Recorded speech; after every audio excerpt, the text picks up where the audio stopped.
mask. More mandates ending throughout the country. The latest state, California. It's ending its indoor mask mandate for vaccinated individuals, while unvaccinated residents must still wear masks indoors. And then here in D.C., we're lifting our vaccine mandate for indoor venues. Joining me now for more on this and all the changes taking place across the country, Chief Innovation Officer at Boston Children's Hospital and ABC News medical contributor, Dr. John Brownstein.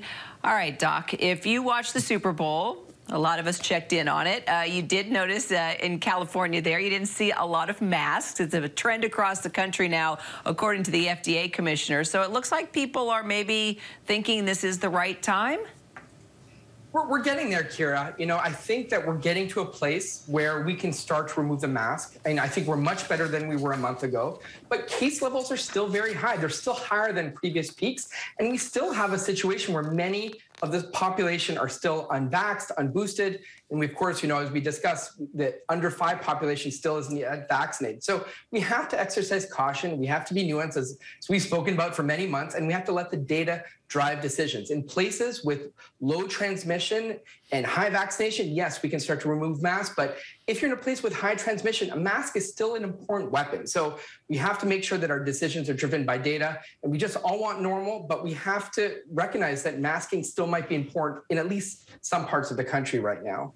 Sure, and pay attention to the science, obviously. And then looking at the bigger picture of this, what do you think of the future of mask and vaccine mandates, what it's going to look like as we sort of move toward a possible endemic phase?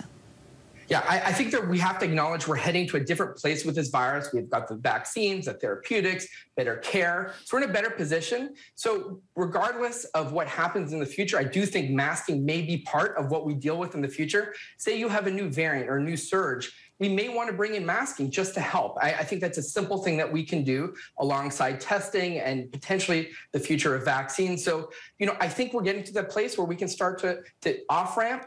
But we should be recognizing the fact that a new variant could change things, and we have to be, you know, flexible with what we might see in the future. So possible new variants, is this just going to be a regular thing for us from now on? Well, I think we have to see what happens. I think Omicron definitely exposed so much of the population. There's a lot of immunity out there. I think that we may see that this virus becomes part of that respiratory mix. And so it just becomes part of a flu and cold season. We may want to bring in masking in the future, you know, if we have a real severe season. But we just don't know. You know, Omicron really threw a wrench in our plans. We still potentially might have a new variant. So we just have to be recognizing the fact that, you know, things might change.